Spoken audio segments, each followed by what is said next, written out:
I'm Giuseppe Grammatico, and you're watching Influencing Entrepreneurs with Cassmer Ward.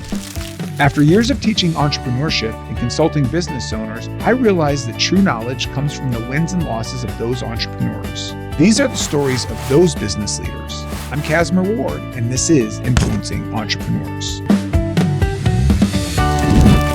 Today we're here with Giuseppe Grammatico, the franchise guy. Giuseppe, thank you so much for being here today. Cass, it's awesome. It's an honor to be on the show. Looking forward to it.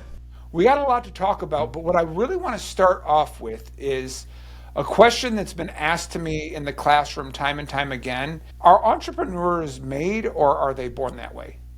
That's a great question. That's the first time I think I've been asked that question. I think it's, for the most part, I'm not going to say yes or no. It's more, I think it's in you. It just, you want something more, right? You want to kind of challenge the status quo. You want to create something. And sometimes I say born with it because it's kind of into you. With me, my family was in the restaurant business, so I got exposure to it, which actually, that exposure told me I don't want to be an entrepreneur. To find out later, it was I wanted to be an entrepreneur, but not in the restaurant business. So I can imagine. Talk about a grind that would scare anyone away from entrepreneurship. Nights, weekends, holidays, that alone, without getting into anything else, was tough. Just not much of a social life growing up. But I think it's really into you. Yes, you get exposure and that kind of deal. But I think people just they want to do it, and that's their direction. And you test it out in the job market to find out later, I should have just started my own business. What type of restaurant? Italian restaurant in New Jersey. We owned it 40 years, so got to experience everything from hey, so and so called out, we need you in, to cooking, to being a waiter, to delivering catering orders, so to the billing and the finances, the marketing. So I got some great exposure. Didn't appreciate it then, but appreciate it many years later. Do you recommend people starting a business with their family? Man, you're this is by far this has been the best two questions to start off. I might pull a Jerry Springer and have like a family member. Family member is going to come in and just and slug me. Yeah, it depends on the family. I will say this: my situation was, if we didn't work at the restaurant, we never saw my dad. My dad, at one point, the restaurant was open 7 days a week. So working at the restaurant, I got to spend time with my dad, which is really cool. So. The negative is that, if you live at home, and I was young and living at home, is that if there's an issue at work, you kind of unfortunately bring it home with you. So not a bad idea to get in business with the family, but you have to be very clear and put these guardrails in place to say, we're not bringing work home. If there is an issue, it waits for the next day. So it makes it a little difficult, especially if you're living together. I'm actually don't even look for partners. I would just rather run the business myself. There's positives to partnership, but I would just rather not get into business with anyone. So starting off in a family business, do you decide to be an entrepreneur at that point, or do you go through traditional school off to your first full-time job? Yeah, because of the exposure there, I liked entrepreneurship, just not the industry. So I said, let's see what's out there. My parents were unable to go to college given their situations. They came over from Italy. I'm first generation. Italian was actually my first language. I learned English at the age of either 6 or 7. So I said, you know what? I want to be the first in my family to go to college. Went to college, got a job on Wall Street. My dad got me involved in investments, met our financial advisor. I'm like, this is really cool. Like, I really enjoy this. So, did that for a while, did really well on Wall Street in New York City. What kind of work on Wall Street? Are you on the trading floor? Are you an investment banker? Yeah, so I was a fully licensed broker, and right before I was like, you know what, maybe I was working for Payne Weber, now UBS. I said, you know what, I got a call from a recruiter saying, you know what, we can offer you an opportunity to sell to financial advisors. It's a salary, unlimited cap on commission, and ended up going that route. But then I realized, talking with my wife, she said, you're just miserable. You've interviewed, you've gone to different companies, you've tried different things. You really want to own a business. Why not go for it? We're ready to start a family. The kids aren't here yet. Why not do it now while you can? We have less expenses and things like that. And that's what I did. I realized the money was there, but it wasn't fulfilling. I didn't like having 20 managers to report to. So I said, what is out there? I looked at businesses, startups, what can I do? And then I found a franchise coach, which is what I do today. And he said, no, franchising isn't all about fast food. Subway was the big brand 20 years ago. There's other options, especially coming out of the restaurant industry. I didn't want food specifically. And he opened up the world to franchising and what existed. And I was shocked to hear that there's a franchise in just about every industry. And I'm like, man. So you're real quick, just so I'm understanding, your background on Wall Street and selling insurance and or working as a broker is all selling, right? Literally commission based, like you're making deals. Yeah, we're working with them, just saying, hey, these are the mutual funds, these are the managed products to add to your portfolio. So it was heavy sales, and it was networking and relationship building within the areas that I was covering. So a lot of sales. I was able to work out of the office in Manhattan and travel a few times a year, but sales was definitely the big part of our business. So you have this great background in sales, and now you're going to start your own company. So what is that first company? I will say in sales, I think it's either you're a people person or not, and then there's always strategy and techniques and things like that can be learned. But if you're a people person, I think you could be taught tactics and all that kind of stuff. But either you enjoy working with people or not. Yeah. So going back to that, so you take this background, you're looking for a company to start. Where do you end up? So we end up investing in a company. They're in a building services space, because when I worked with the coach, he said, "What's your background?" I said, "Wall Street." He's like, "Well, that's what you did, but ultimately, what is this transferable skill set that you bring to the table?" I go, "What's a transferable skill set?" And he's like, "Well, what did you do?" So sales, networking, things like that. I wasn't actually managing any money. We were providing information on the various products and building those relationships. So he goes, "That's a transferable skill set. That's something that's going to work in different industries, depending on the franchise we find for you." So he's like, "Well, what are you looking to do?" And I said, "Well, I'm starting a family. I bring sales and networking to the table, building those relationships, but I want something recession resistant." But he said ultimately the sales aspect was big, because at the end of the day, each franchise company, each franchisor, as we call it, has this franchise avatar who does well in this specific franchise. I was 26 years old, or 25 at the time, just got married, just bought a house, so my income was good, but my savings were depleted. So I, not knowing I was going to start a business, so it has to be something obviously that you can get a pre-approved for, an SBA loan or something like that. So we had to take all that into consideration, and sold that business back in 2020, and dedicated full time to the consulting business that I'm in right now. So real quick, what did you do to build that company up just to get to a buy-in to and an exit? So we built it up quick. We did a lot of networking. It was B2B. We were working with other business owners, so property managers and things like that. In 2007, going into 2008, economy kind of collapsed. We hit a recession, and I said, all right, we have to pivot who our ideal client is, and we ended up shifting to healthcare. So we looked at industries that still had a need, right? People still needed their dialysis, their surgeries, and things like that. So we doubled down and went after those particular markets. Business did well, via those relationships and referrals. Talked to a broker, we put it out there, and I was shocked at how low some of the offers were. And this was my aha moment after doing this a few years.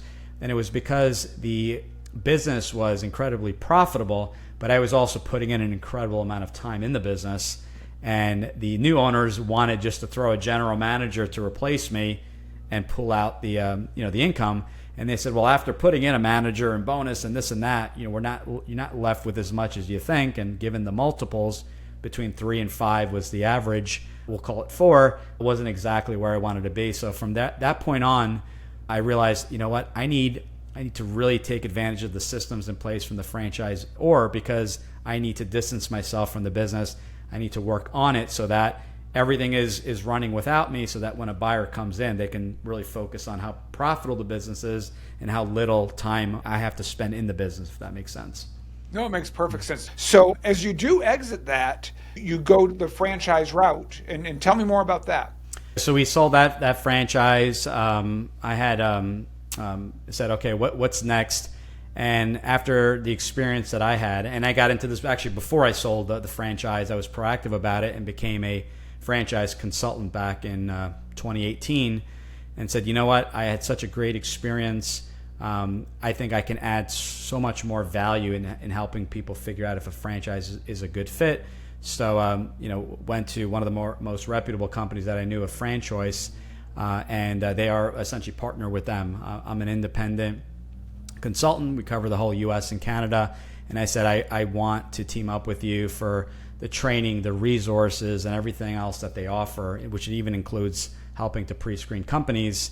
I want to partner up with the market leader in that space, and I want to help other individuals get into franchise ownership, because it's a big decision, and most people, just like myself, we start looking at the hot brands, the top 500 lists and things like that, when we don't even know if franchising in general is a good fit. We kind of just jump over everything and look at the brands, the sexy stuff, right, the exciting stuff. When I challenge people to say, let's take a step back. Why do you want to even own a franchise? Is it just because you hate your job? Is it, what is it? So we like to find that person's why, or candidate's why, and then we go into, okay, now that we have a good reason to move forward, what does this ideal business look like? And we spend a ton of time there.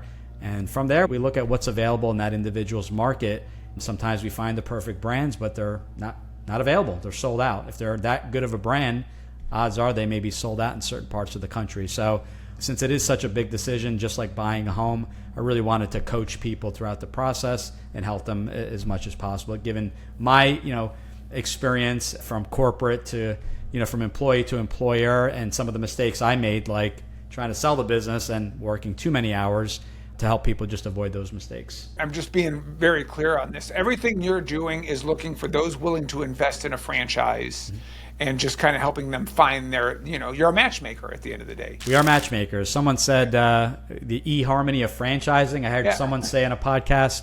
So yeah, we're matchmakers. Figure out if the franchise is a good fit. What does the ideal business look like in your own words? Let's talk on the franchisor side.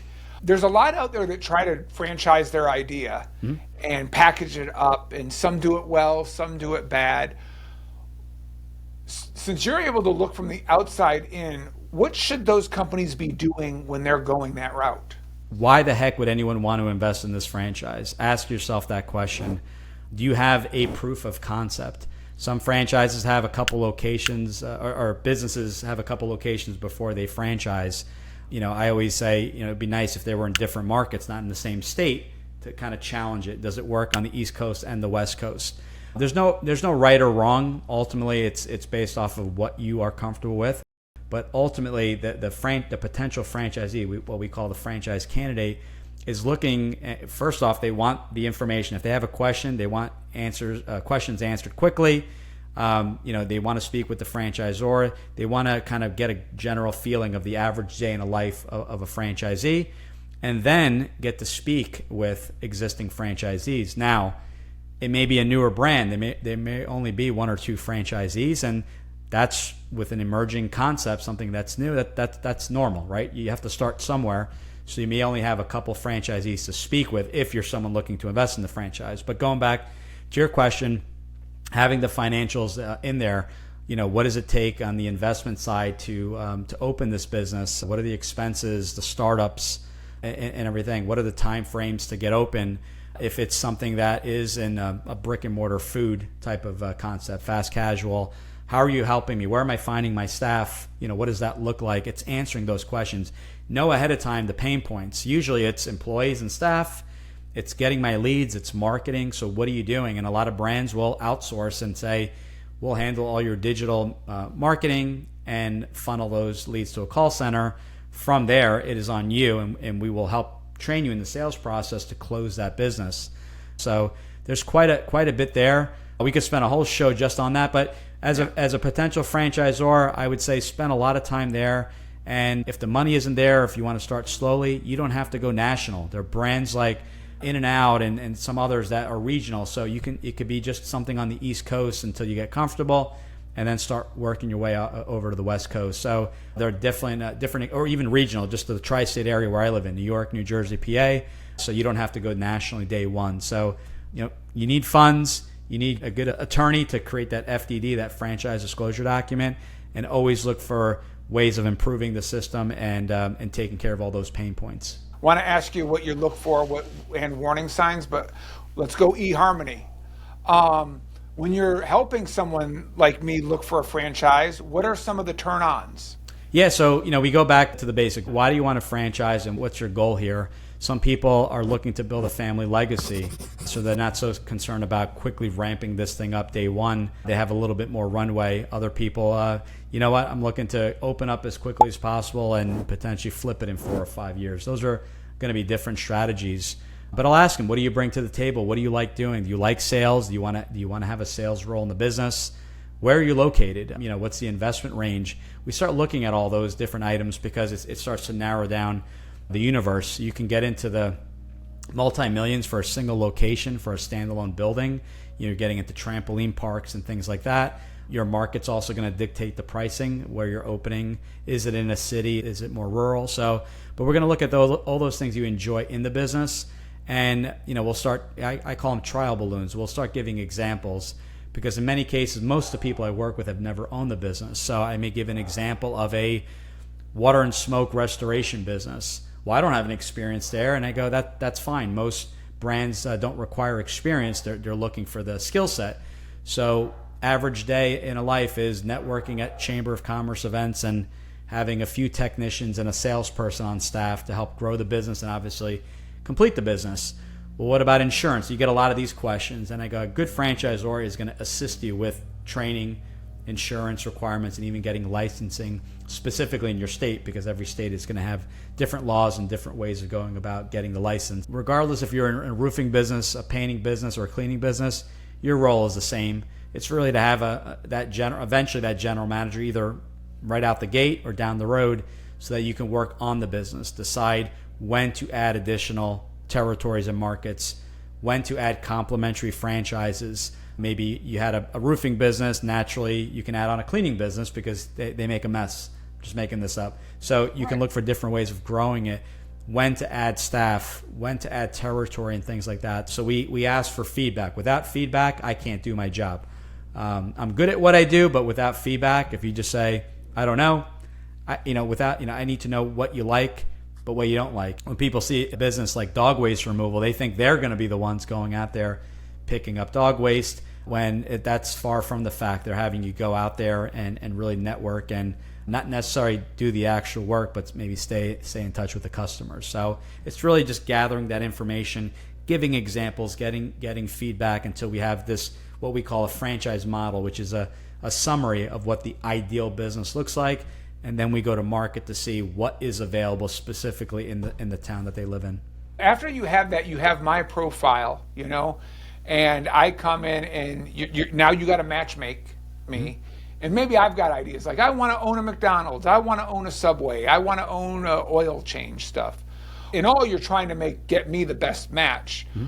What are some of the things that you look in the franchise itself that you're like, ooh, this would be a really good fit, or more important, this is a warning sign, like their franchise package looks good, but if you poke holes in it, you can see that it's not scalable, or like, what are some of the pros and cons you look for in the franchise itself? Yeah, so first off, I always ask why. So if someone brings a brand to the table, I looked at this brand, why? I don't know, I like their sandwiches. Well, that's really not a good reason to own a business. What specific do you like about it? I like that there's a line out the door. Okay, so we have something to work with. So you're looking for a business that has high demand, right? Yeah, that I didn't think of it that way, but that makes sense.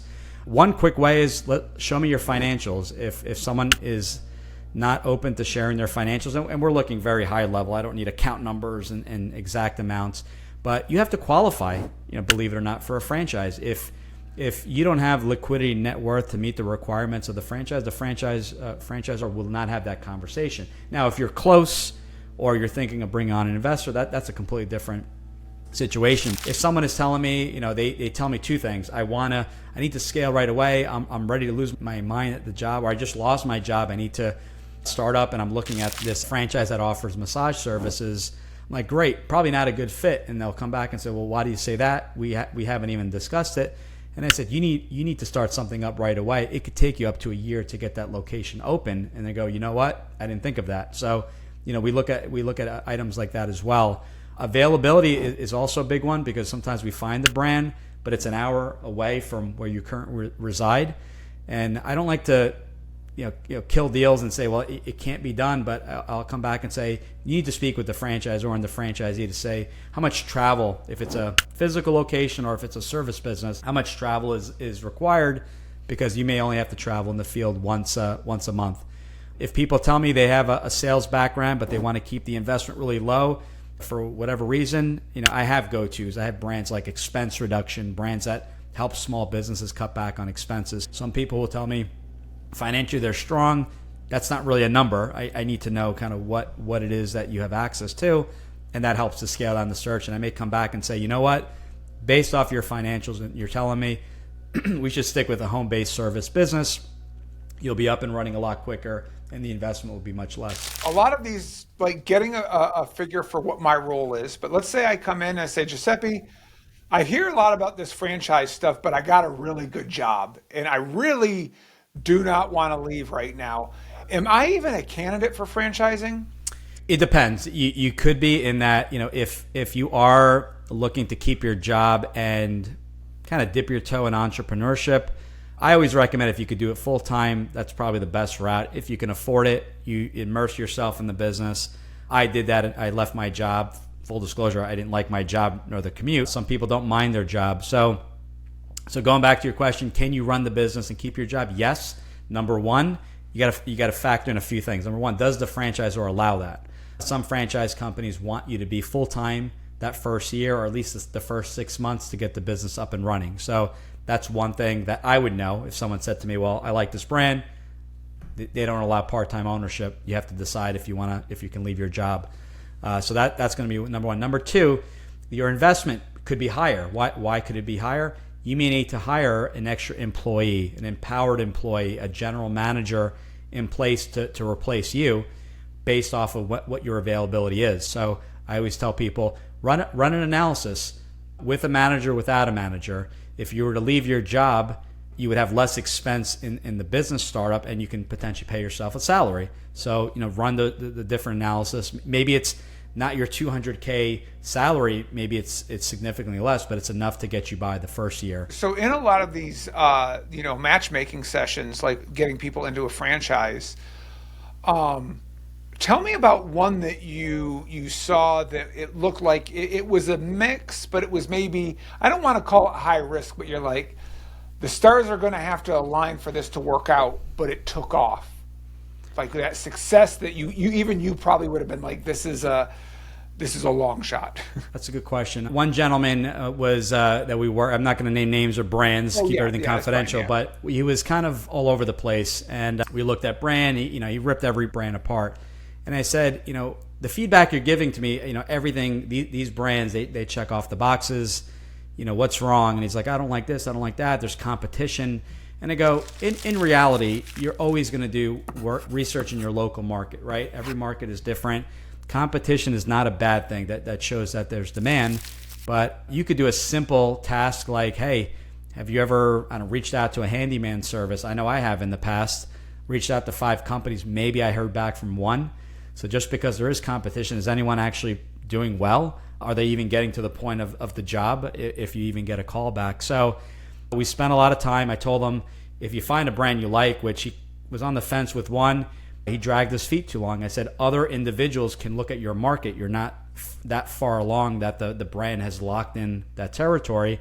And what happened was, he waited too long. He said, you're right. And by the time he waited a week or two to get back on those conversations, he ended up losing the territory that he was originally looking at.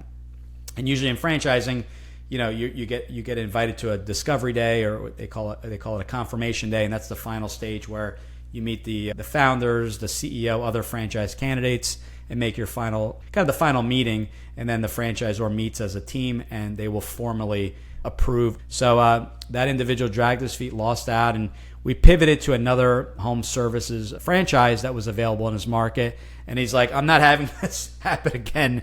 And he completely did a 180. He's like, you're right. I'm nitpicking.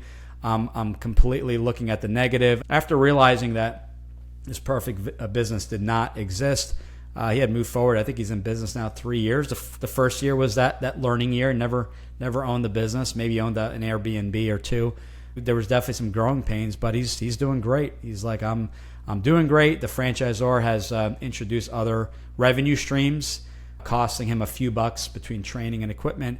But after that returns there, yeah. Yeah, I mean it's that alone, not having to buy another franchise and just being given the opportunity for additional revenue. Excellent.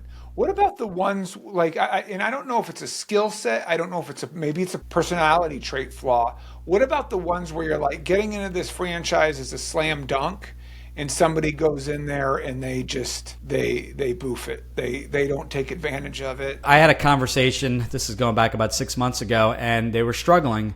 And I said, "What are you doing about it?" He's like, "Oh, we're doing this, we're doing that." And I go, "Have you spoken with the franchisor?" And they said, "No." And I said, "Why?" And why wouldn't you speak with the franchisor? They go, "We didn't want to bother them." I go, "You're struggling in a business. It's a franchise. You're getting all the support and training. It's part of the royalty that you're paying, right? The initial franchise fee." They felt bad bringing that up in conversation.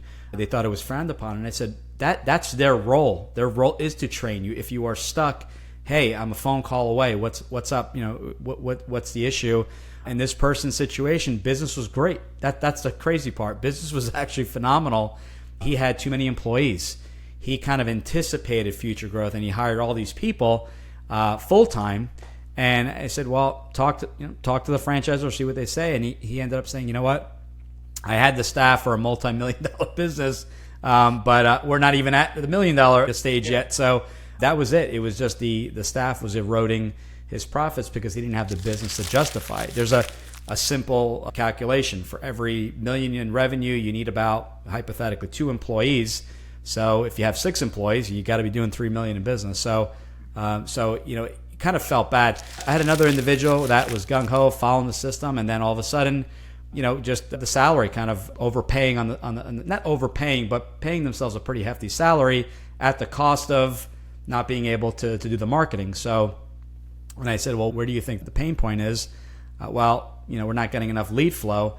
To find out later that there was no lead flow because the marketing budget was cut due to paying that salary. And I get it. You're getting into business, but that first year, I always say, treat it as a builder year.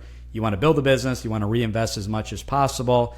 Have that buffer to pay especially if you're leaving your job, who's paying your student loans and your debts, your rent, your mortgage, and things like that. So you may have the spouse or partner that's paying that. You may have the savings there, but have that buffer. Don't spend every dime you have and have no reserves. So again, I can coach and suggest, but ultimately, I'm not going in auditing people's financials. I'll tell them 3 to 6 months living expense, and whether you take that advice or not, that's on you. But that's what I recommend to everyone. So some people just kind of choke the business and just say, hey, I just don't have money for marketing because I got to pay myself a salary. Some people try out the marketing for a month. It's not to their liking. They didn't get enough leads, and they cancel the marketing. Well, that's part of the reason you got into the franchise. It may take a couple months. Maybe we're just marketing doesn't work overnight. No, yeah, exactly. So you help all of these people looking for franchises find success. What do you do to find your success? My process is to reverse engineer, figure out what the ideal business looks like, and take it from there. I just recorded a podcast that's getting released, a solo podcast next Saturday, and I talk about reverse engineering your massive action plan, your MAP, which I stole from Tony Robbins back, something Edge. I forget. I forget to tell you, but it was on cassette. I listened to it so many times that the cassette broke. Believe it or not, I had to buy the program again because they broke in my cassette player in my car. So I like to list things out. What are my goals? What are my accomplishments? But also something I incorporated a few years ago after reading Atomic Habits are what are these habits that I need to incorporate, because I have some really big goals, whether it be how much passive income I'm looking to create. That's been something I've been working on in other investments that I have. And I throw numbers, and I'm just making this up, $1 million a year. But how the heck am I even getting there? It's a pretty big goal. That's a lot of passive income to generate. You need funds, obviously, to invest. What does that look like? So I started creating these habits that I review every single day, which are right next to my goals. So I have my massive action plan. I have the 5 key areas that I focus on. I have goals. I have the habits right next to it, 2025, and then my new goals for 2026. And I review those daily. I think there's something about reviewing that daily. I put it in a Google sheet, and it's something I have full access to, and that I can edit. I can view at any point in time. And it's maybe just subconsciously, just reviewing it really helps. But these are some goals. This is what I'm going to do on a daily basis. And then I get all that information and I put it on my Google Calendar so that once I have everything figured out, I know I'm working out 8 to 9 o'clock every morning. From 9 to 10 is social media. From 1 to 3 are my follow-up calls. So I have it. Is it always perfect? No.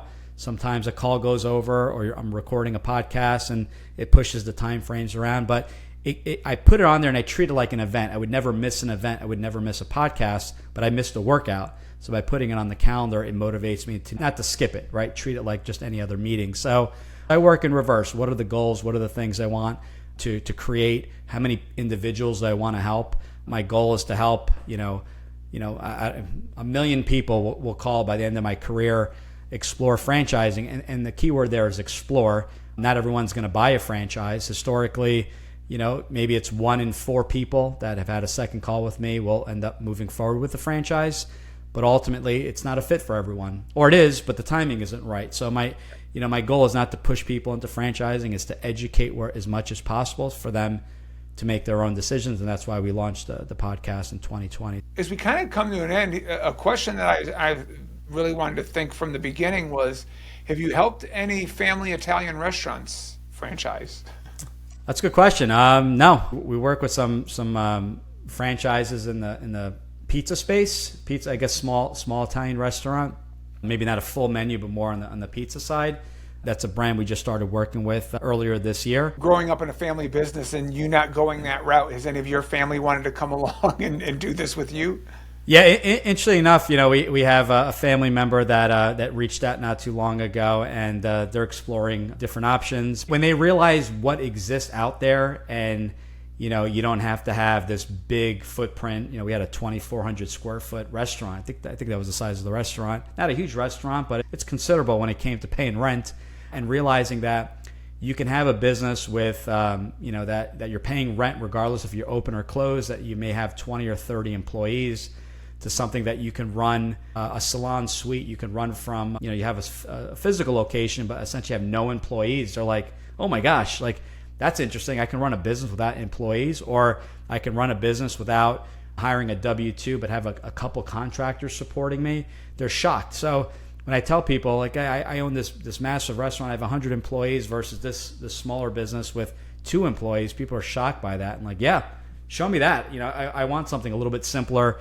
I don't want the large overhead. I don't want this massive break even of hundreds of thousands of dollars a month just to break even for the month. So once they realize, and you don't have to be physically there and open 100 hours a week, they're pretty shocked by that. So yeah, we've had quite a few conversations. You're very family focused.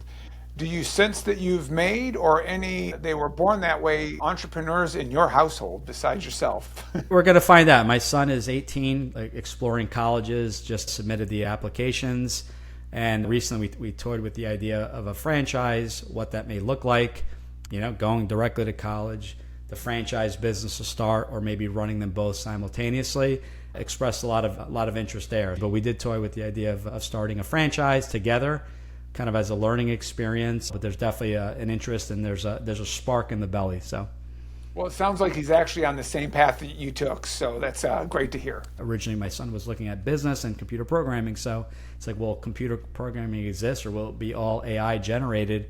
And they said, we don't know. We don't know what it's changing so quickly, literally day by day. We can't even create a course because it's changing so fast. So it's going to be very interesting to hear. But I said, if anything, you have control. You don't have control of your job. You have control of your business and what that looks like. So if you really want to control things, entrepreneurship is looking better every single day. So. Well, Giuseppe, I can't think of a better place to end on just that message. And I do agree with you. In the future, it's not that everyone's going to have to be an entrepreneur, but everyone's going to have to learn to think entrepreneurial. Giuseppe, I really greatly appreciate you being here today. I really enjoyed our conversation. We'll include all the links to make sure people can find the franchise guide. And thank you again for being here.